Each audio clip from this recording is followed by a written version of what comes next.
I let you out and then you, that was weird.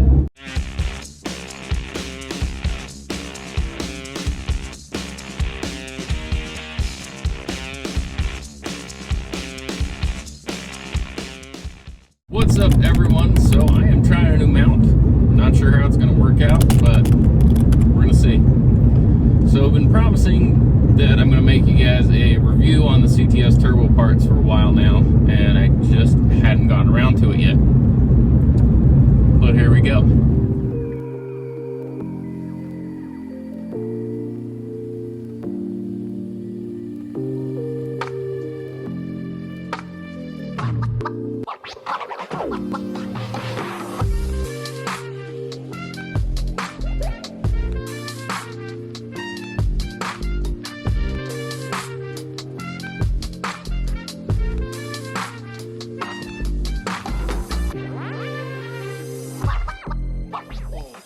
So if you guys watched any of the install videos, you'll have seen already that the installs on most of the parts went really well, really smooth.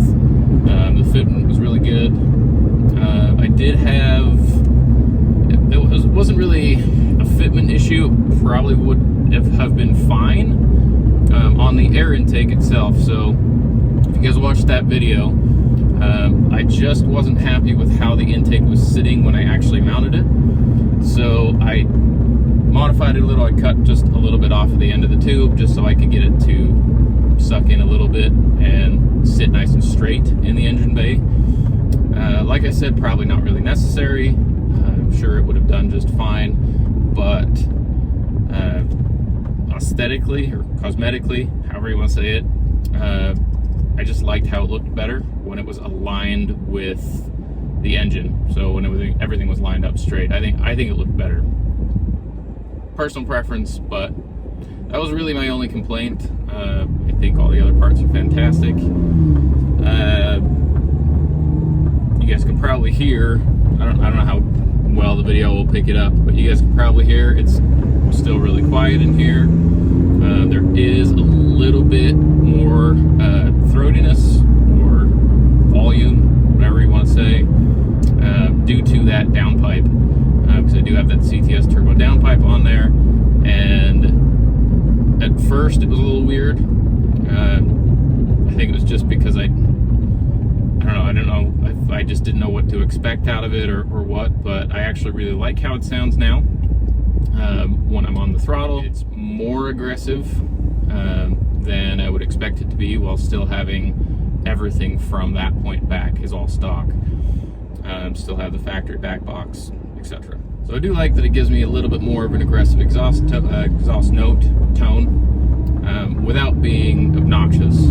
I can cruise along and it's still nice and quiet in the cab. There's not any weird noises coming from the exhaust. So I do like that. No crazy drone or anything. You do notice that it sounds a lot more aggressive. So obviously I didn't do all the steps and test drive it in between. I kind of threw everything all on at once.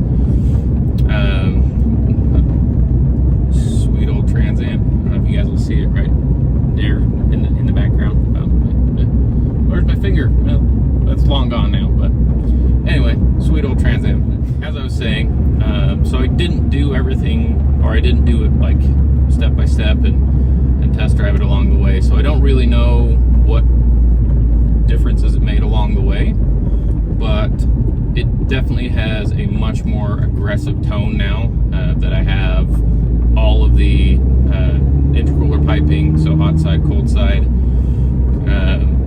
I did do the turbo muffler delete, which I definitely think that made a difference, but once again, I don't know how much that made a difference all on its own, doing the intercooler and doing the cold side piping and everything all at the same time.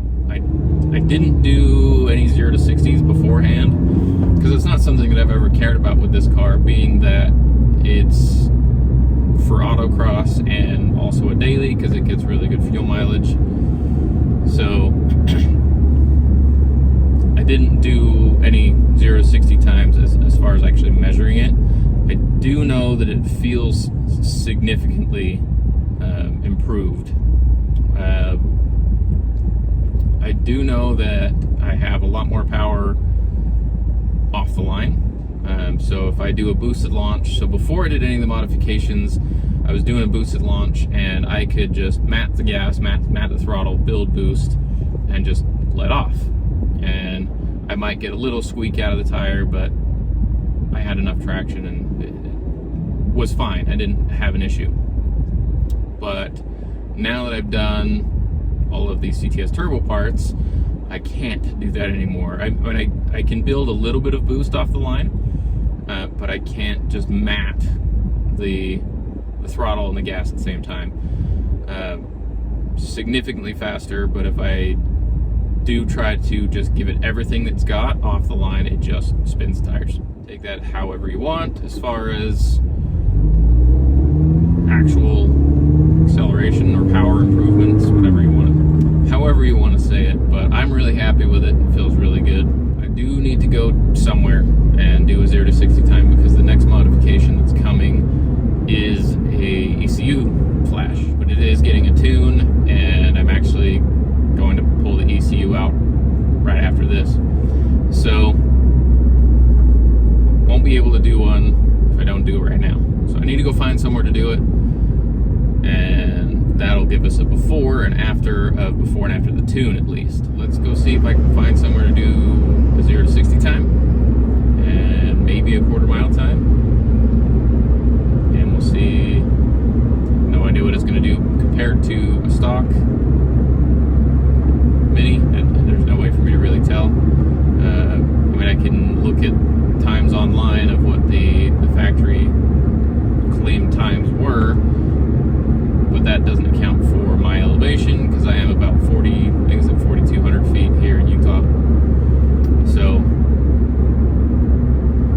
won't matter as much on a turbo vehicle as it does with a natural aspirated vehicle, but it's still going to make a difference being at this elevation. I just don't know how much of a difference. We're here in Mexico, so we should be all good. Today I'm going to use the app Dash Command. I've never actually used it to do the 0 to 60 times for the quarter mile times before, but I think it should do okay. It should give me a rough idea. We'll just kind of see how it goes.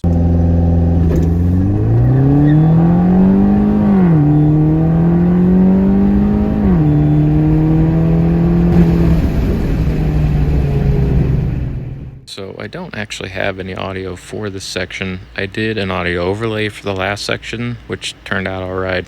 But you can see as we talked through this, I did see a peak of 204 horsepower right there, which should be fairly close based on what's done to the car. And then it did do a 14.9 second quarter mile at 95 miles an hour, which is not too bad. I don't know how accurate this is, but that's what we've got for now. And my next clip is a flyby.